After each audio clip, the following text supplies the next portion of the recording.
entrando aí. E aí, pessoal, tudo bem? Como é que vocês estão? Só um segundinho que o convidado aí já vai entrar pra gente iniciar. Oi, Aline. E aí, Banda Connect, como é que tá? Tranquilo, Marcelão? Ah, E aí, Charles, e aí, cara, beleza? tudo bem? Como é que você Tudo tá? bem, você?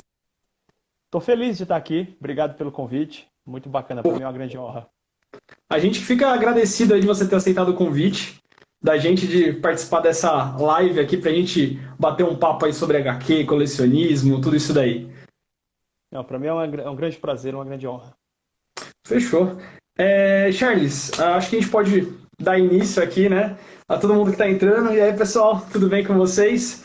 E aí, galera, Ah, beleza? para quem não conhece, esse daqui que está aqui na live com a gente aqui hoje é o Charles, Charles Nascimento. Ele tem um canal no YouTube chamado BBHQs e também tem um canal aqui no Instagram, né? Charles, vou deixar aí você se apresentar aí para falar um pouquinho mais do seu trabalho, o seu canal fala sobre pelo que você trabalha. Eu de profissão, eu sou professor, né? Eu trabalho na área de história, sou professor de história, mas a paixão mais profunda é no universo de quadrinhos mesmo. Eu tenho o canal no YouTube BBHQs, que ele tá com acho que semana que vem ele completa 4 anos de Bate. existência. E tem o perfil no Instagram também, que também chama BBHQs. E Uhum. eu venho produzindo conteúdo sobre isso através de resenhas, análises. Como eu estudo quadrinhos, nesse momento eu faço uma pós-graduação. Eu Que gosto legal. da ideia de que eu gosto da ideia de que eu também dou aulas, né? Toda segunda-feira eu faço lives lá no canal e tal, e eu chamo de aulas onde a gente analisa com maior profundidade obras e quadrinhos e tal. E, enfim, minha vida é assim, acordo e vou dormir respirando quadrinho o tempo todo. Pô, que bacana. Charles, pra gente aqui entender melhor, a gente sabe que você já vem nessa caminhada de quadrinhos faz muito tempo, mas como é que começou? Eu sei que você deve receber essa pergunta toda semana nas caixinhas de pergunta, mas como começou essa sua paixão aí por quadrinho? Eu tenho lembranças muito antigas, né? Acho que como a maior parte das pessoas de quadrinhos, ali a mãe comprando, minha mãe comprava quadrinhos pra mim e tal, mas Uhum. era muito Turma da Mônica, essa coisa toda, que eu até hoje gosto muito. Até hoje, de vez em Legal. quando, eu compro aquele gibizinho da Turma da Mônica mesmo, de forma totalmente despretensiosa, só pra se divertir mesmo. Uhum. Mas até os 16 anos de idade, mais ou menos, eu não tinha me ocorrido a ideia de colecionar quadrinhos, né? Legal. E culminou uma série de eventos que fizeram com que eu começasse a ler quadrinhos com mais seriedade. Eu estava com 15, 16 anos de idade, mais ou menos. Os Uhum. meus pais estavam num processo de separação. E na mesma época estava começando aquela onda de filmes de super-heróis. Ali no ano 2000 saiu o X-Men, pouco tempo depois saiu o filme do Homem-Aranha e tal. E, pô, aquilo foi, né, aquilo foi Ah, causando um impacto para mim e tal. Meus pais se separaram e eu fui morar num lugar bem apertado, num espaço realmente bastante reduzido. E eu não consegui emprego, procurando emprego, procurando fazer uma coisa ou outra, não conseguia. uhum. Situação financeira muito difícil. Eu comecei a frequentar a biblioteca da minha cidade. Ah, que Eu legal. sempre gostei muito de ler. Eu falei, vou ler. Então eu saía de casa e na parte da tarde, assim, depois do almoço, ia para a biblioteca. E eu peguei um livro, peguei outro, mas não estava conectando. Eu me lembro muito bem que essa biblioteca, os livros não ficavam à sua disposição. Você tinha que pedir para o funcionário pegar para você. Eles tinham medo que Ah, roubasse, uma coisa assim. aham. E aí eu vi que tinha umas caixinhas assim ali no canto. Eu perguntei para a moça o que que é aquilo. Ela falou, é gibi. Ah, deixa eu ver. E eu imaginando que seria alguma coisa Turma da Mônica e tal. Porque na minha fase de infância, eu não gostava de gibis de super-heróis. Eles me pareciam um tanto quanto assustadores. Eu não gostava do layout, aquilo não me pegava. Formato. As coisas da Turma da Mônica eram bem mais seguras do que devia.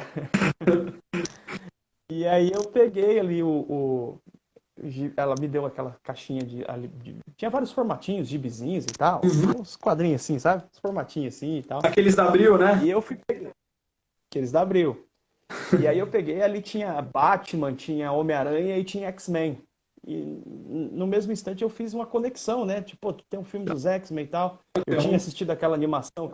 Eu tinha assistido aquela animação que passava na Globo e tal. E aí eu comecei a ler. E eu comecei a ler aquilo meio fora de ordem, porque os gibis não estavam organizados com a numeração correta.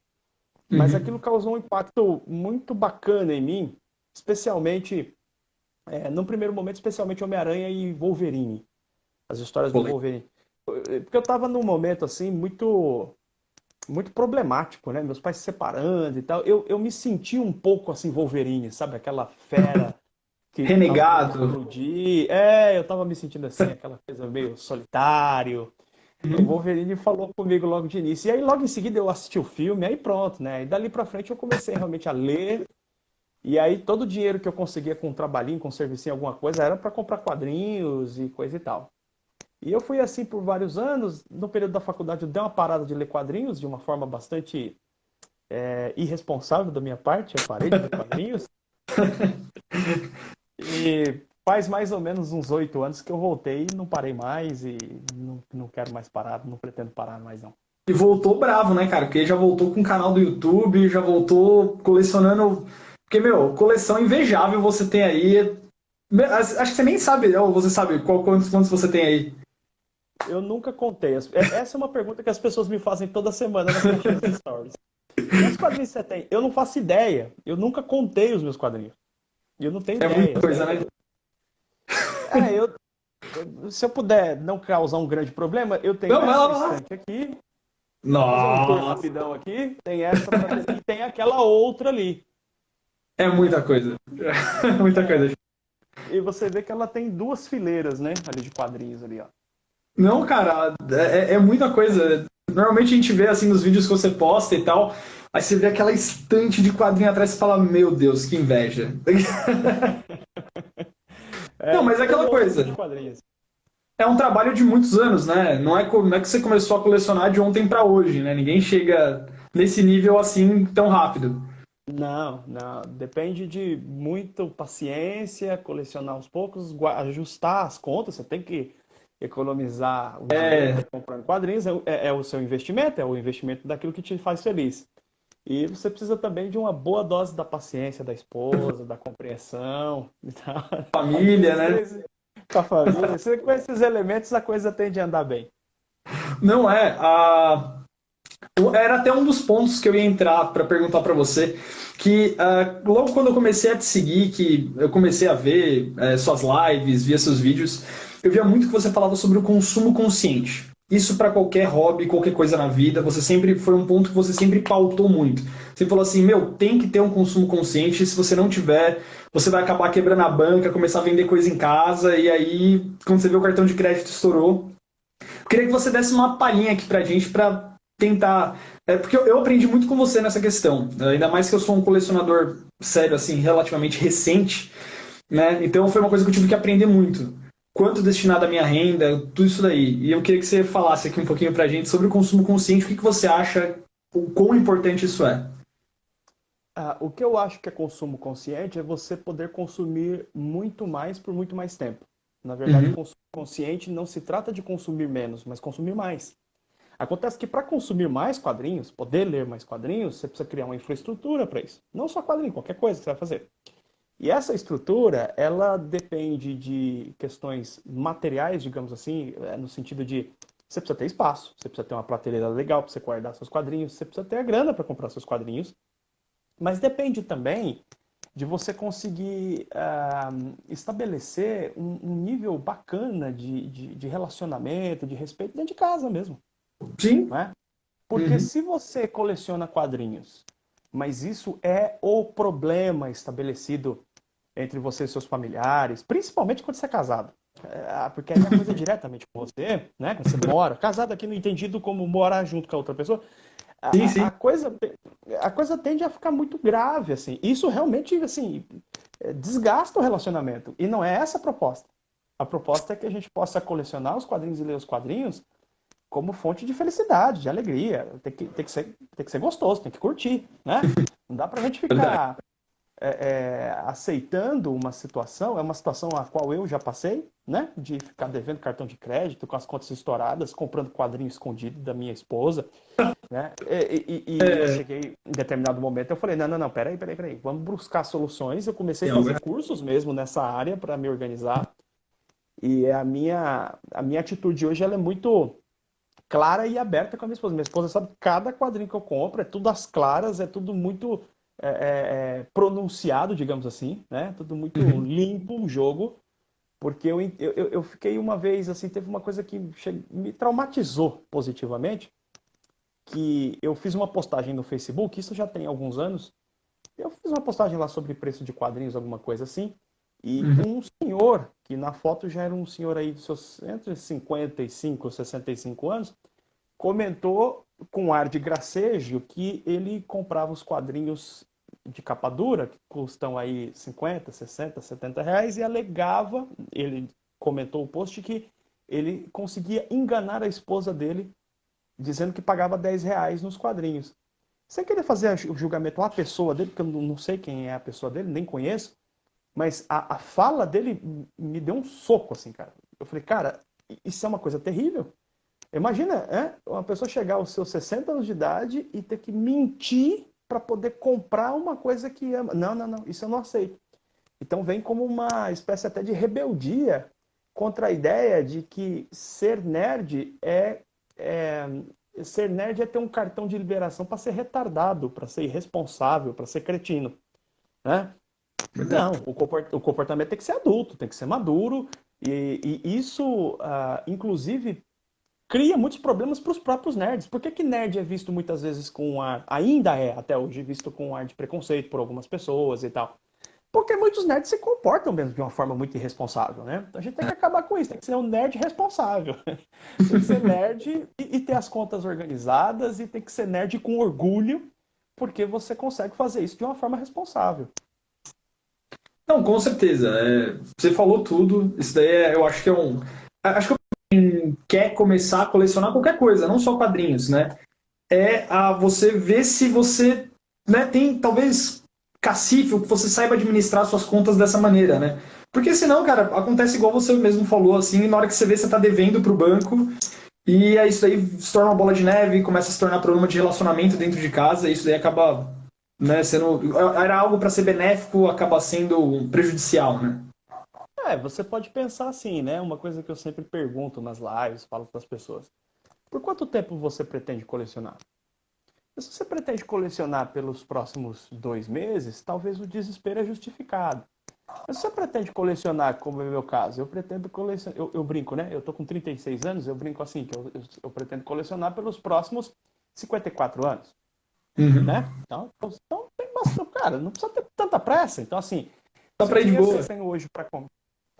Se eu tenho 50 reais para gastar de quadrinhos hoje, eu vou por aí.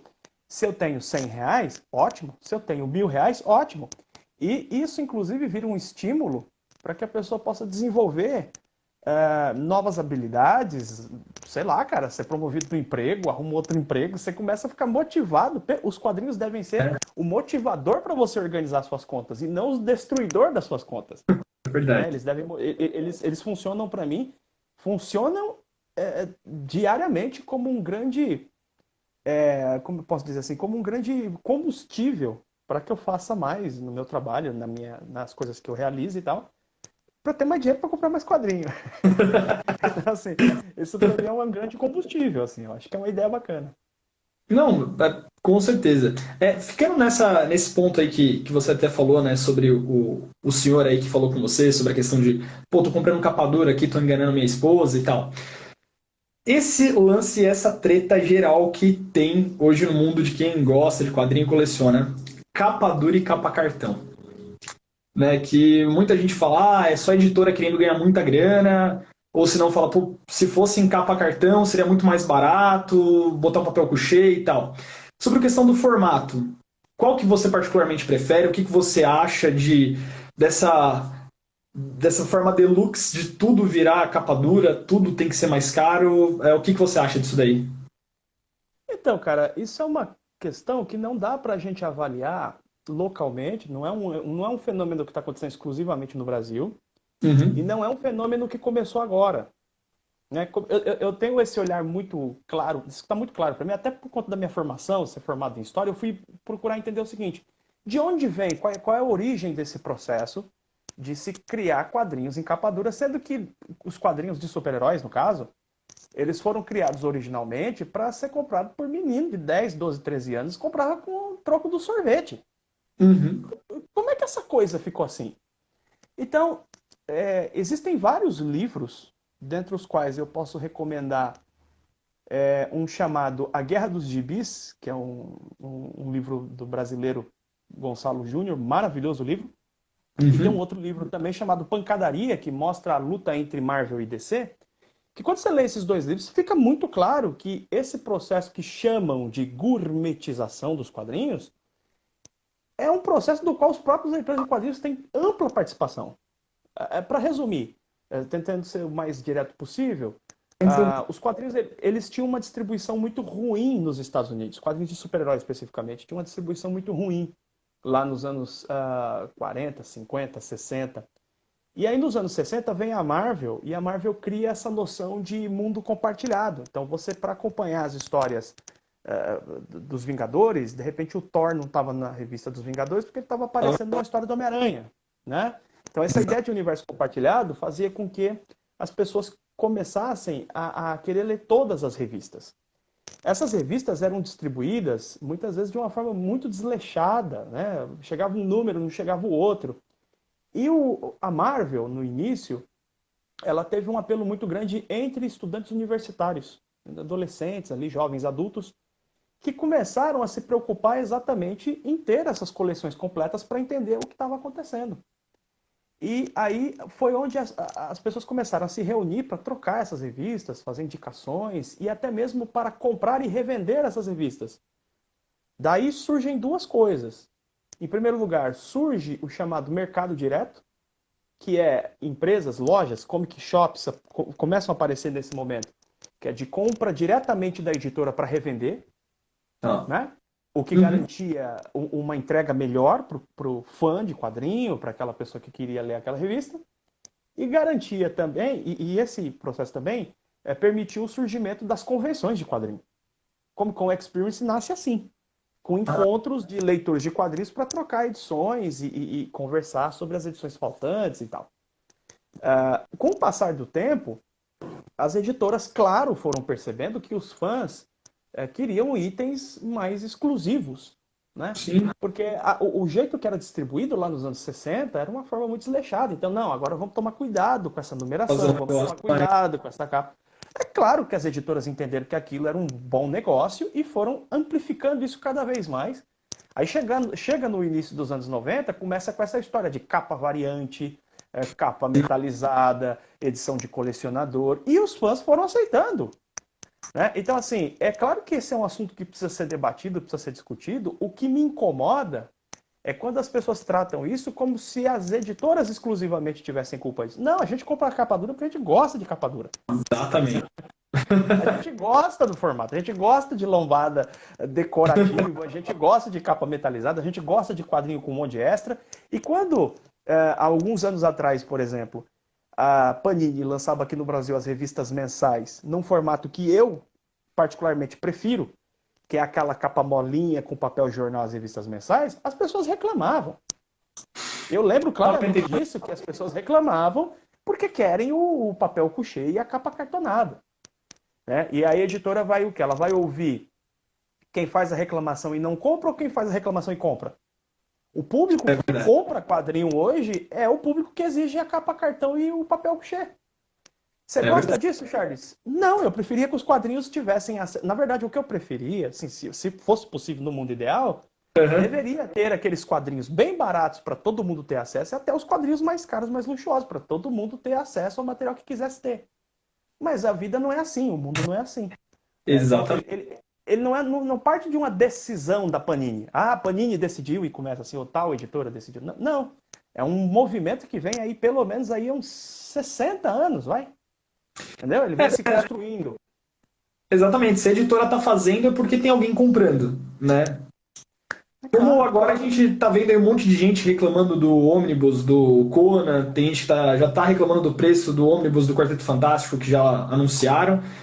Mas é aquela coisa, cara, o do Conan foi um completo sucesso, né? Muita gente comprou. Eu tô lendo. Eu tô lendo o meu, tô achando lindo. Claro, teve aquele problema da tradução, a Panini mancou nessa, na minha opinião. Mas Uhum. mesmo com esse problema, que eu considero um problema, é muito bonito, o material é muito bonito, muito bacana.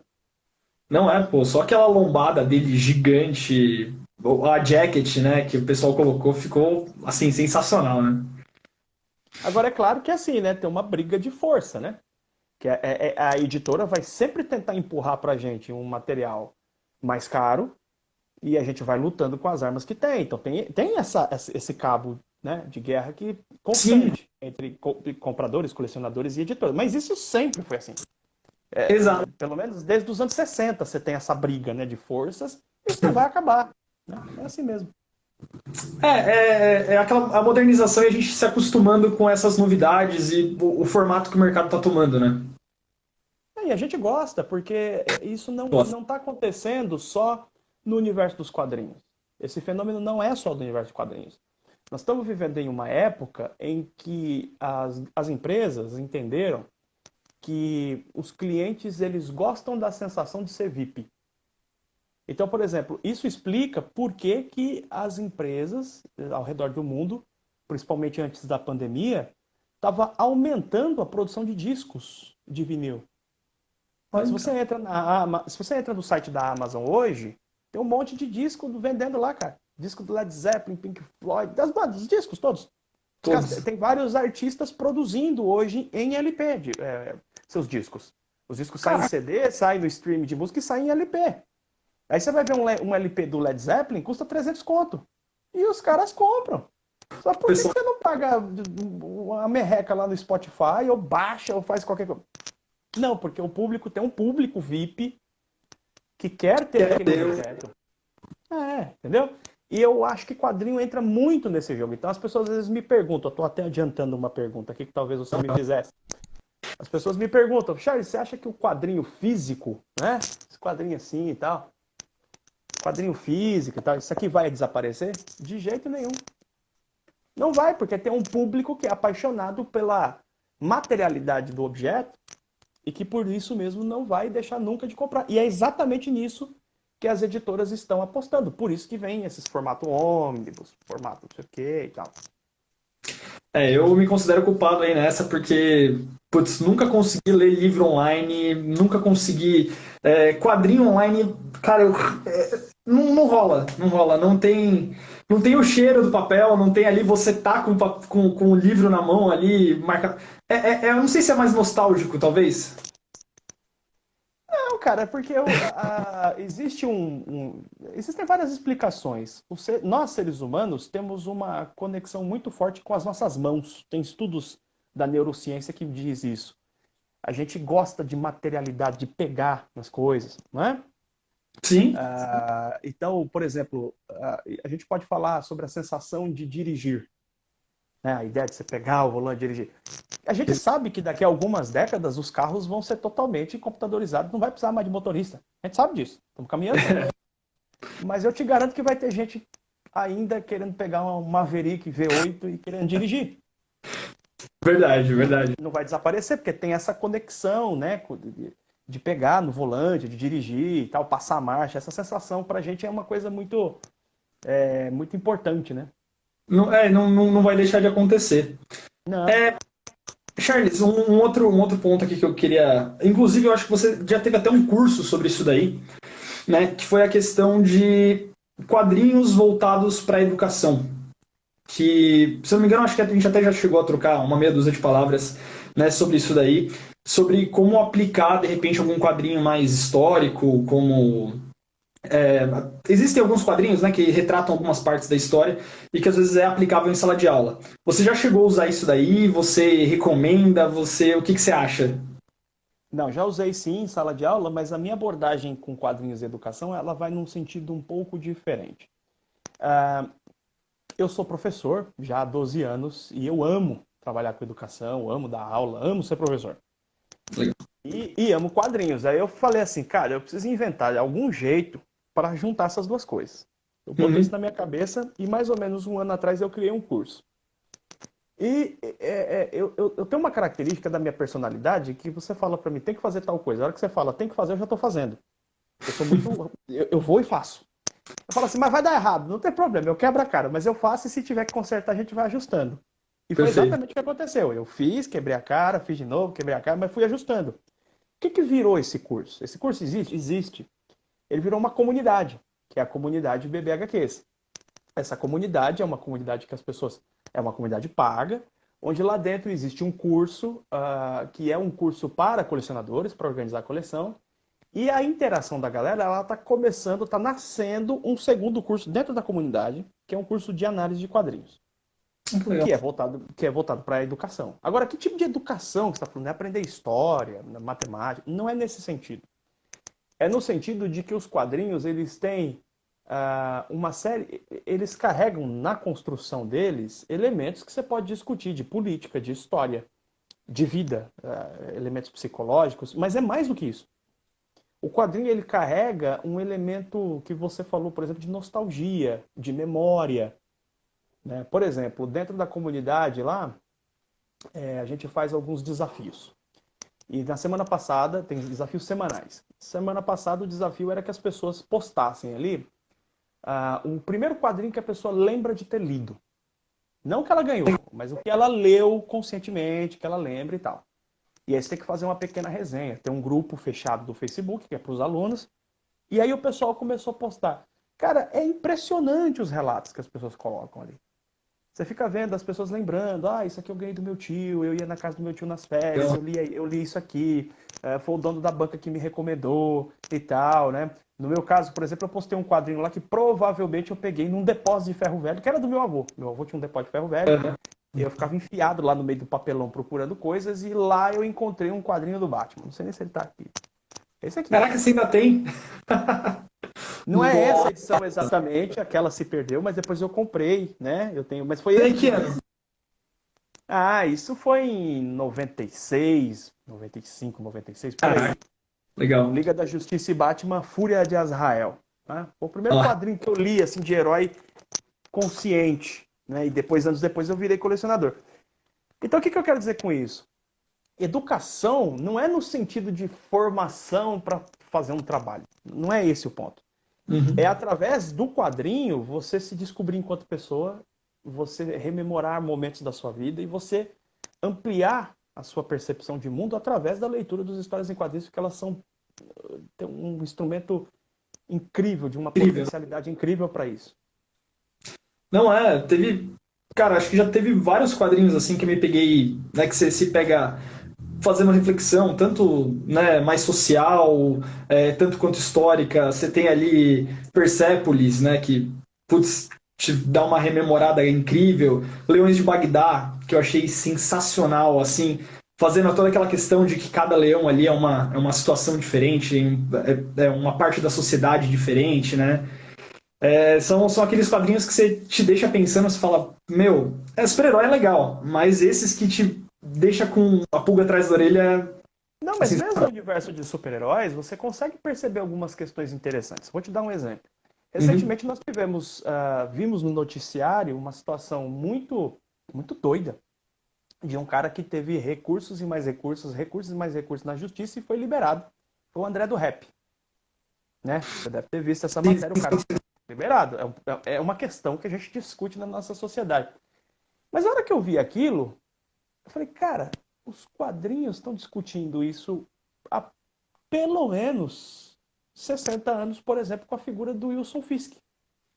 Você lê as histórias do Demolidor, o Wilson Fisk ele era o quê? Era um chefão do crime, que é uma situação muito curiosa da nossa sociedade, e ela é específica da nossa sociedade, onde tem um indivíduo que todo mundo sabe que ele é criminoso, ele é condenado, mas pelos instrumentos legais, enfim, pela engrenagem burocrática, jurídica e sistêmica, esse indivíduo sai andando da cadeia. Um indivíduo que todo mundo sabe que é criminoso. E isso está no Demolidor, por exemplo, com a figura do Wilson Fisk. Então, mesmo o quadrinho de super-herói, você extrai muita coisa dali, muita reflexão interessante. Isso é verdade. Não, quanto a isso daí é incrível, né? O que é onde a gente consegue chegar, né? É incrível. E Charles... Não pode esquecer que é uma pessoa que faz o quadrinho, né? É verdade. O quadrinho, sendo de super-herói ou não, é uma outra pessoa que está fazendo aquele trabalho. E seja pouco ou muito, depende da editora, depende de uma série de fatores, mas uma parte daquilo que essa pessoa vê sobre o mundo está no quadrinho. Você consegue Sim, extrair dali coisas interessantes, né? vai muito, é aquela coisa, né? Às vezes a cabeça do roteirista é um cara super, né, incrível ali. Você tem. Muita gente não gosta do Alan Moore, mas o Alan Moore faz histórias assim incríveis, né? Que te deixa pensando em vários aspectos. Frank Miller, enfim.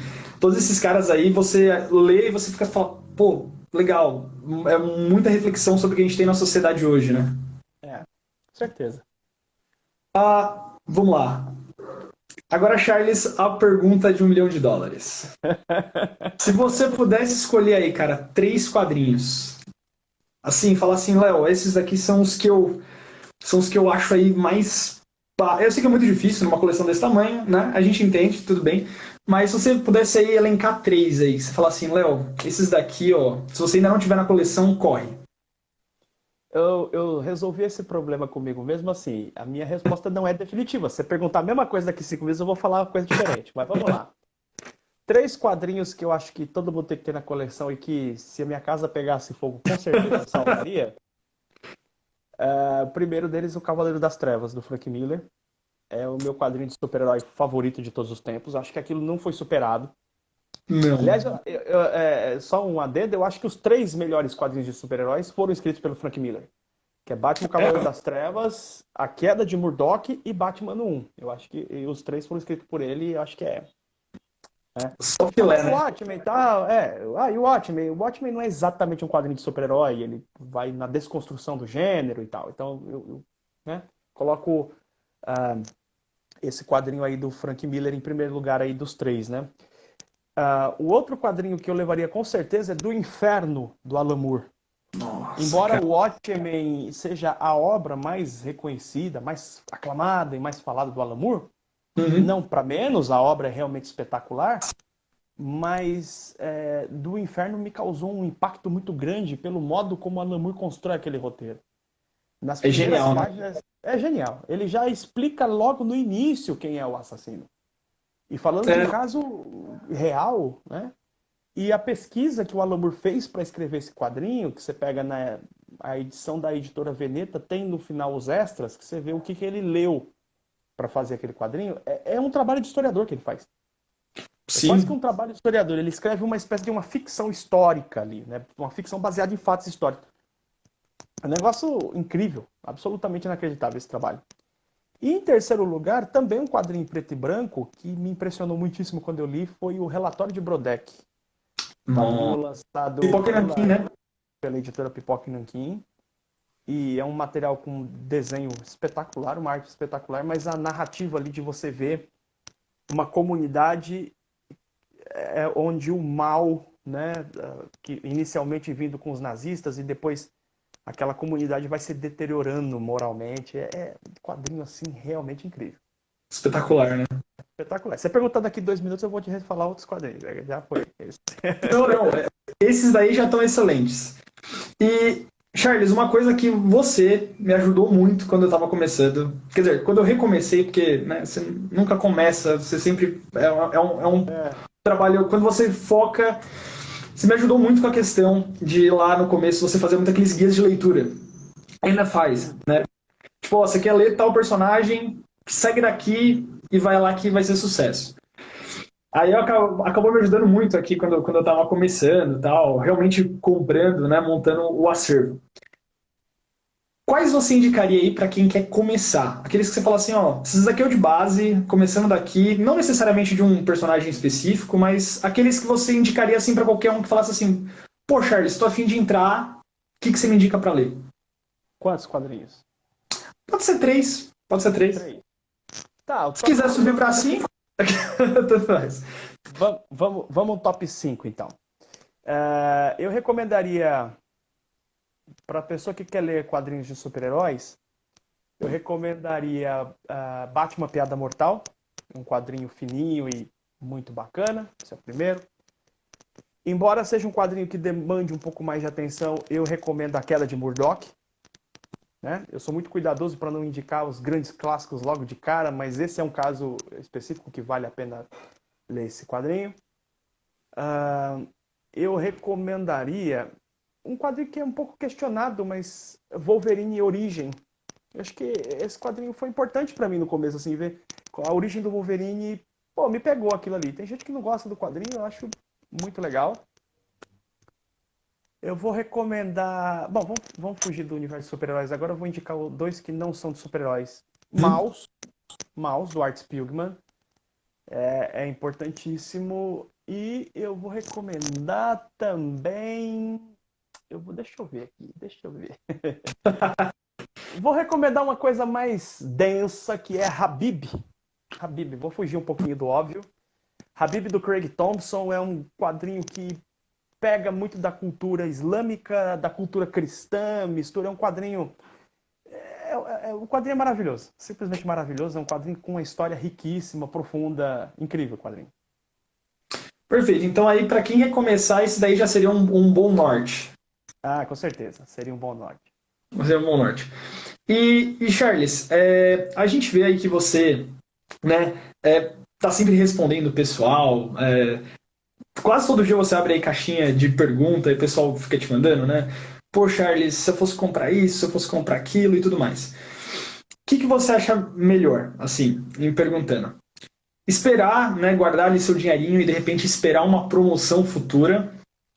Ou de repente, nessa de você de repente aguardar e esperar uma promoção futura, você perder aquele quadrinho? Ou você acha melhor de repente pagar um preço cheio agora? Eu vejo essa questão pela experiência que você. A palavra não é experiência, deixa eu ver. Tem feeling nessa história. Você tem um certo feeling. Porque assim, existem quadrinhos que você precisa ler naquele dia, cara. Verdade. Entendeu? Eu acho que é assim com música, com filme, enfim. Né? Então, Sim. por exemplo, saiu a editora Veneta, está em pré-venda um quadrinho chamado Berlim. Esse quadrinho é super premiado, quem leu diz que é maravilhoso e tal. Cara, esse eu não pensei duas vezes. Assim. Eu vi o quadrinho, eu comprei na pré-venda. Vai baixar o preço. Esse eu preciso ler. Agora, tem quadrinhos que, pô, eu quero ler, mas não é uma coisa assim. Dá para esperar. Dá pra esperar. Entende? E isso tem muito a ver com o momento que você está vivendo. Tem muito a ver com isso. Tem muito a ver quais são os seus questionamentos. Veja, o modo como eu lia um quadrinho. Vamos pegar a queda do Murdoch, por exemplo, tá? Que é um quadrinho aqui para dar um exemplo. É um quadrinho que fala ali sobre o Matt sendo destruído sistematicamente pelo Wilson Fisk.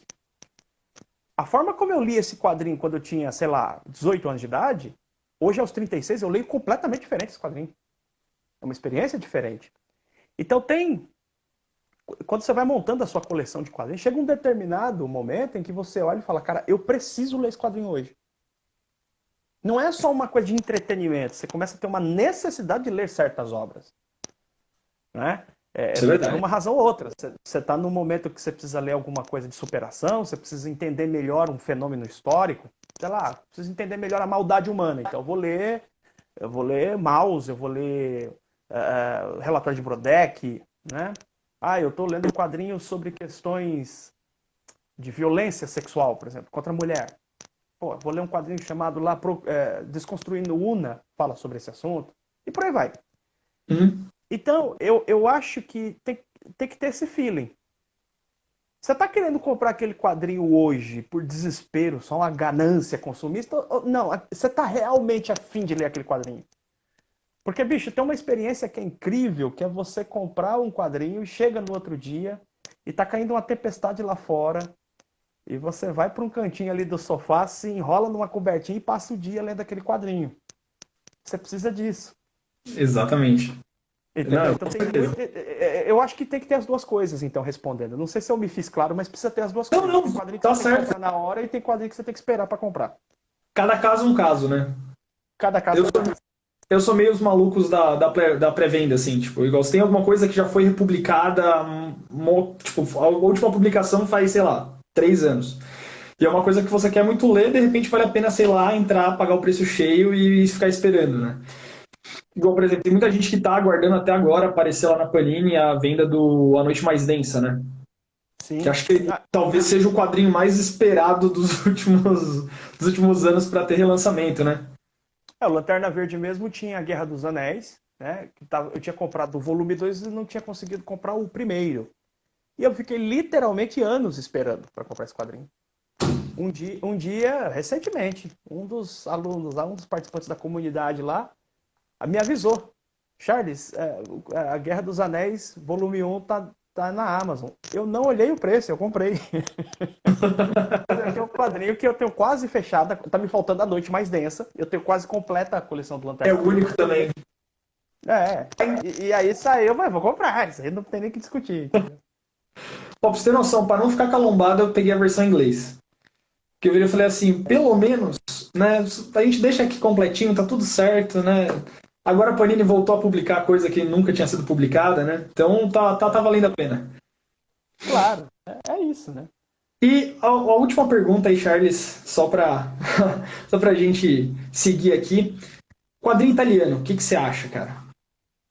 O quadrinho italiano é fantástico, né? A gente tem o quadrinho italiano.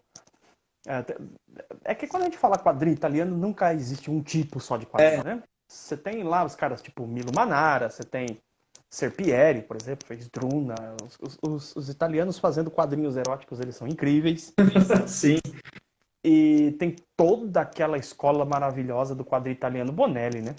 Eu sou Bonelli. apaixonado. Julia, Tex, nossa, eu gosto muito. Um personagem que eu não li tanto quanto gostaria, mas o que li fiquei absolutamente encantado é Mágico Vento. É uma recomendação aí para quem não leu esse personagem. É fantástico, é maravilhoso. Gosto muito de quadrinho italiano. Pô, que bom. É que eu sempre vejo o pessoal com muito preconceito, né, contra o quadrinho italiano. Tem gente que ou ama ou odeia. É igual meio, sei lá, mangá. Tem gente que, tipo, não compra mangá, tem gente que só gosta de mangá, né? Daí tem a galera que compra os dois. Rola muito extremismo, né? Eu te perdi aqui, eu não ouvi a sua última frase, deu uma travada. Ah, não. É que rola muito extremismo ainda, principalmente com o quadrinho italiano, que é essa questão, né? Ah, ou eu amo ou eu odeio. Cara, eu acho que quando a gente tá numa posição dessa de ama ou não, né, ou ama ou odeia, é porque você não conhece bem. É que você não conhece bem. É óbvio que qualquer coisa que você vai conhecer com maior profundidade, você vai ver que tem coisas que te agradam mais, tem coisas que te agradam menos, natural. Mas o quadrinho italiano, assim, a escola do quadrinho italiano é fantástica. Tem muita coisa, tem muitos personagens interessantíssimos, enfim. E tem muitos adeptos aqui no Brasil, né? Tem muita gente que gosta. Tem gente que detesta, né? Mas você pega, por exemplo, o Dylan Dog, que é um personagem Bonelli. É um personagem que ele é um detetive do sobrenatural. Quer dizer, ele é uma espécie de... Ele é um policial, um investigador particular, mas que mexe só com coisa de outro mundo e tal. É um personagem interessantíssimo. Mas você tem Júlia, que é uma criminóloga, interessantíssima. Então, né? A gente tem que conhecer mais. Então vale a pena. Vale, com certeza. Eu acho que se uma pessoa tem muito preconceito em relação a Bonelli é porque não leu. De verdade, assim. Concordo. Eu acho muito. Realmente, eu acho muito complicado uma pessoa ler Júlia, por exemplo, e não gostar, ler Dylan Dog e não gostar, ler Tex e não gostar. Realmente eu acho difícil. Não, Charles, eu acho que era esse quadro aí que a gente queria explorar aí mais. Você conseguiu dar, pô, cara, uma aula aqui pra gente hoje. Agradeço pra caramba. Agora eu deixo até o espaço aí pra você fazer o seu jabá. Eu sei que você tem a questão dos grupos, você tem a questão dos membros, né, que estão lá, sempre fazem exercício com você. Pode explicar essa questão aí pro pessoal, que a gente vai deixar, quem não assistiu aqui vai assistir no IGTV, mas a gente vai deixar aí gravada. Legal, show. Então, a gente tem o canal do YouTube, né? Nesse momento eu estou trabalhando com 3 frentes assim, de produção de conteúdo. Tem o canal do YouTube, o BBHQs. Bastante feliz aí porque nessa semana passada a gente conseguiu finalmente bater a marca dos 10 mil inscritos. Então se inscrevam lá, muito massa. A gente está intensificando a produção de conteúdos lá de resenhas, de vídeos e tal. E esse mês de novembro a gente vai fazer uma série de entrevistas com donos de editoras, outros youtubers também. Muito bacana. Tem o meu perfil no Instagram, né, que também é BBHQs, é o @BBHQs_Charles. E tem o canal de Telegram, que você tem acesso no meu perfil do Instagram, você vai no link da bio, você acha todos esses locais aí. Tem lá o meu canal de Telegram também. que o Telegram, o aplicativo parece o WhatsApp e a galera tá curtindo cada vez mais usar esse aplicativo. Eu tenho usado ele para fazer comentários de áudio rápidos e dar recomendações de leitura, promoções, esse tipo de coisa. Além disso, eu tenho a comunidade BBHQs, que tem ali o curso envolvido, né, também. É o curso de colecionismo. A gente está começando a construir esse curso de análise. E lá tem grupo específico de Telegram só para os membros, tem o grupo de Facebook, onde as pessoas vão fazendo postagens e batendo papo lá. A galera conversa 24 horas, bicho, sobre quadrinho lá. É um grupo, assim, e uma coisa importante, é um grupo que eu tô totalmente presente, então, assim, a galera que já entra nesse grupo, né, já é uma galera muito respeitosa, uma galera muito bacana, e a gente mantém, né, nunca tive absolutamente nenhum problema ali, porque é uma das coisas que eu sonhava em ter, né? Uma comunidade onde as pessoas conversavam sobre quadrinhos, mas com respeito, sem xingamentos, sem ofensas, sem polarizações, né? A galera ali é sensacional, cara. Agora mesmo eu tava conversando com a galera lá na comunidade, é um espaço muito bacana para quem ama quadrinhos. Pô, Charles, brigadão aí, cara. Valeu mais uma vez por ter aceitado o convite aqui da gente para ter feito essa live. Tenho certeza que você esclareceu muito de muita gente, muita dúvida, às vezes primária, que o pessoal tinha. E, cara, obrigado mesmo, valeu aí por essa live e acho que é isso. Eu que agradeço a oportunidade, fiquei muito feliz pelo convite e fiquei muito feliz com o nosso bate-papo. Foi sensacional. Um abraço para todo mundo aí. Obrigado, tchau, tchau. Tchau, tchau. Valeu.